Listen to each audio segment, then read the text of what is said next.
રાજકોટમાં ગુંડલ ચોકડી બ્રિજનો video viral થયો છે, જ્યાં લોખંડના જોઈન્ટ પરની પટ્ટીઓ છૂટી પડેલી જોવા મળી રહી છે। વાહન ચાલકો અથડાય નહીં માટે લાલ કપડું રાખી દેવામાં આવ્યું। રાહદારીઓએ વિડીયો ઉતારી સોશિયલ મીડિયામાં વાયરલ કર્યો છે। વિડીયો સામે આવ્યા બાદ મેન્ટેનન્સ કરનાર કર્મચારીનું નિવેદન પણ સામે આવ્યું। બ્રિજમાંથી લોખંડના ગડરની ચોરી થતી હોવાનો ખુલાસો થયો છે। રાત્રે કેટલાક તત્વો લોખંડની ગડર ચોરી જતા હોવાનો દાવો કરવામાં આવ્યો। વારંવાર થતી ચોરીને લઈને હાઈવે ઓથોરિટીના અધિકારીઓને જાણ કરી છે। હાલ બ્રિજના ગડરની રિપેરિંગની કામગીરી શરૂ કરવામાં આવી છે।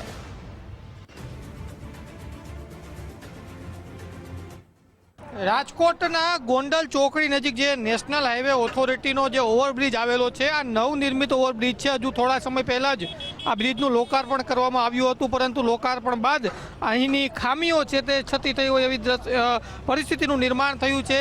આ ખામીઓ છે કે પછી ભ્રષ્ટાચારના પોકળા એ પણ ખબર નથી પડતી, કેમ કે અત્યારે આ રોડ છે તેમાં સમારકામ શરૂ થઈ ગયું છે। વિડીયો વાયરલ થયા બાદ ક્યાં દિક્કત આવી હતી? इसमें सर क्या है कि अब रात में तो हम ड्यूटी करते नहीं है सर, दिन में ड्यूटी रहता है। अब सुबह में आके इसको चेक करते हैं तो पता नहीं कोई ग्राइंडर से काट के इसको ले जाता है सर। अब मेरे को पुलिस कंप्लेंट किए हैं सर जितेन सर।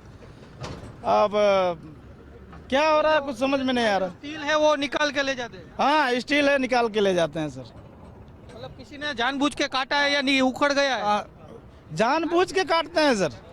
कौन काटते हैं? अब ये मेरे को मालूम नहीं है सर कौन काटता है।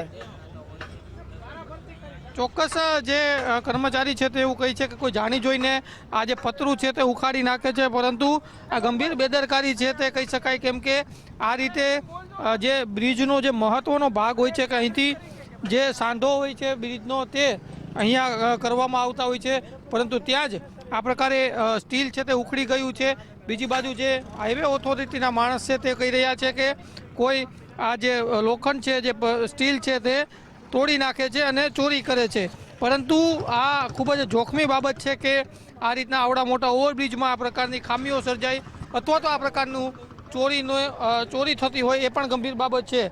હાઈવે ઓથોરિટી તેમના દ્વારા આ બાબતે કોઈ હજુ સુધી ખુલાસો નથી કરવામાં આવ્યો, પરંતુ આ હજુ થોડા સમય પહેલાં જ આ બ્રિજનું લોકાર્પણ છે તે કરવામાં આવ્યું હતું ને ત્યારબાદ આ પ્રકારની ગંભીર ખામી સામે આવી છે।